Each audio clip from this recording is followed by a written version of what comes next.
59. Celete Fıkh Müyesser'den nahmeduhu ve nusalli ala Resulihil Kerim.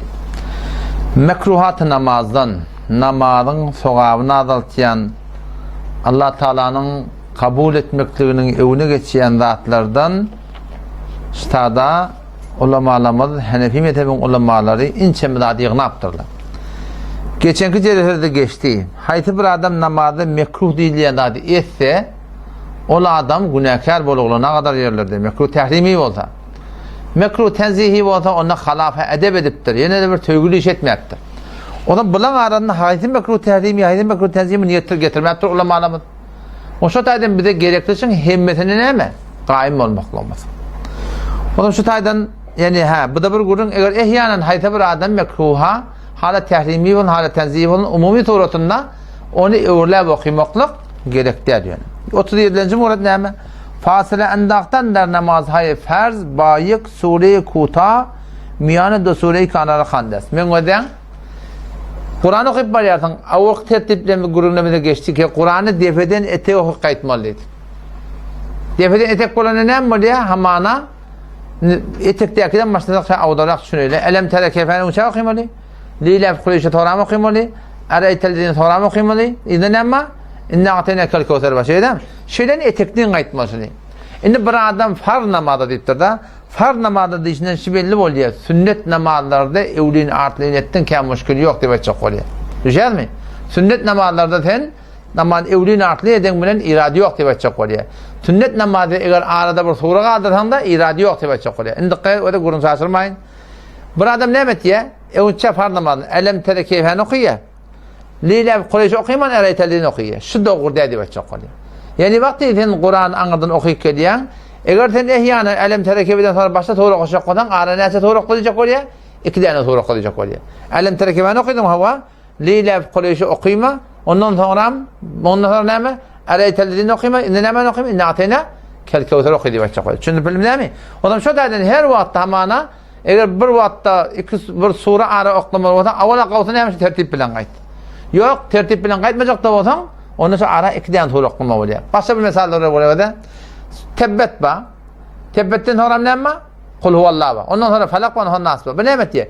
Tebbet okuyor. Tebbetten sonra ne okuyor? Felak okuyor. Yanlış diye çok oluyor. Belki ne mi? Tebbetten sonra kul huvallah'ını okuymalı. Eğer ara kaldıracak olsan. Şey mi? Ondan sonra ne mi? Felak da okuymalı, nas okuymalı çok oluyor. Şimdi bilmem diye dedim.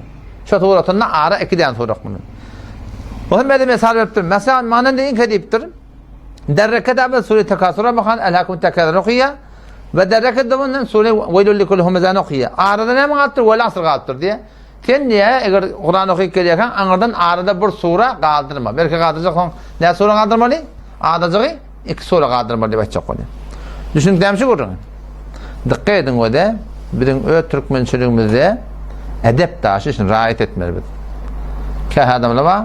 Gurun bana ne? Gurun böyle düşündün mü diye da. O şey düşündün mü demeklik kem bir gençlik latte. Belki düşündürüp bildin mi diyeyim la. Şu kepi avadan etmeklik öyle gerekli. Peygamber kadar sen şimdi başka kitaplarında öyle deyiptir. Kur'an ben yadımdan çıktı diyeyim deyiptir da. Kur'an yadımdan çıktı diyeyim deyiptir Peygamber. Yadımdan çıkarlı diyeyim deyiptir. Yadımdan çıktı diyeyim de Kur'an mı yadımdan çıktı. Kur'an'da bir telekidat nispet verilen yalak oluyor biliyor musun? Şu taydan şu kefi doğrulamalı. Kur'an yadımdan çıkarılı. Yani kemşirik kimden? Kemşirik menden. Kur'an şöyle kavluğuna du. Kur'an yadımdan çıktı diyende bir çıkmaklığı Kur'an'ın nispet veriyor biliyor musun? Son yalak dağıtları riayet etmektik gerek. Kamanın şöyle Beluş'tan arasında bak. Mescidi öyle yıktık değil mi yerler? Nazır da hatta mescidi yıkmak biliyor musun? Senin niyet hayır ki mescidi yıkıp da abad edecek oluyor. Öyle mescidi bir diye şehit ettik diye. Mescidi abad etmeyecek değil mi? Şu mescidi yıktık demek kelefen öyle, kefin öyle bir avadan kep dedi. Hop esim olduğundan çıkmaydı. 32'lerde mi? Nenahaden dodas berdozanın der ruku. Ruku et ya, yani şöyle ellerini şöyle sallab et ya da biliyor musun? Elinin iki dilinine koymuyor. O da ne mi? Kirahiyet adım bir Peygamber Kudası'nın tertibine öyle de. 30'luk kullanısı nenahaden dodas berdoran der teşahhud ve der celse miyandu secde. Yani etayette oturan ne mi? Şeyde oturuyor biliyor musun? İki elini kaptalına koyuyor.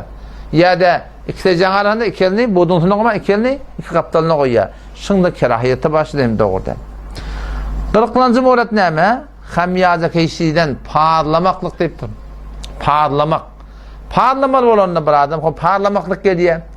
Ulamalı tecrübi suratında bir adam ettirler. Bir adam parlayacak, o da Muhammed sallallahu aleyhi ve sellem yadına salsa, şu adam parlamaya diyorlar. Tecrübi taydan şey, bir mucerrep, bir tecrübe ettir ulamalı. Ondan beri de hem parlamaklıktan geldi, avval kımar ne etmeli şunu, ağdın yım saklamalı, ağdın açmalıydın. Şun Peygamber Aleyhisselam aydıptır, bir adam parlanını ağdın açsa, şun yüreğine şeytan gidiyordur. O zaman şu taydan eğer ehyanında bilmeyenle bir ağdın açsa parlarsan, şun ideyanına Euzubillahimineşşeytanirracim, şuna meneş var ya Hudaya tıkılmaklık kavu yani.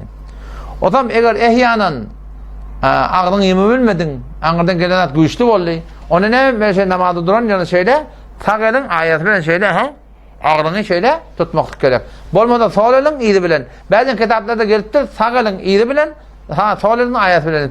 Haytın etsen edamalı. Şu tuğratında haberdar olmalı. Benan eğer hamyazı bir galime kâd, bayat anda furube bendet, benki birun dest rastgıysa berdahanışmaz. Yakin bunu muhtasar tuğratında açıklayıptır. Düşlemiş oradan. Petonuna parlamakның hatta imkanı öne geçmeli. Yok hem de yan suratında hak etmeli. Din İslam bir acayip bir din. Meni senin bir camiada da sen avrayını hefazet et. Yani camiada sen gezip yerdin, şu taada da sen malakim bir kıyafanı, suratını, siratını betşekil edip kökülmesiliğe Huday Teala'nın Peygamber'in yol koyuptu. O ne yaparım sen vakti sen şu bir adam parlanına o ağına çıkıyor da ağırdan biliyorum. O zaman şu kullan adam betşekil oluyor. Hatta şu an matur mülk geliyor adamı sen berden görüyorsun. O ağırdan ertini mal çöreke geliyor, ağırdan çıkıyor ağırdan. O şunu betçek ettiğin adamlardır. Şunu oydan adet vermeli. Fineme şol ağırdanı yımmaklığa. Ben şu malakim oğlanın medresine vardım. O şunla bir kelasta miz nimket yok. O bunun ne dedim onunla miz nimketim az dedi. Nobati bir kela her gün bir kelas şol haki miz nimketim miz kelasa geliyor diye de. Her gün bir kelas geliyor diye. Onun şansına yüdüğün yatan oğlanla var. Doğru yüdüğün yatıyla da namaz kılanda biliyorum.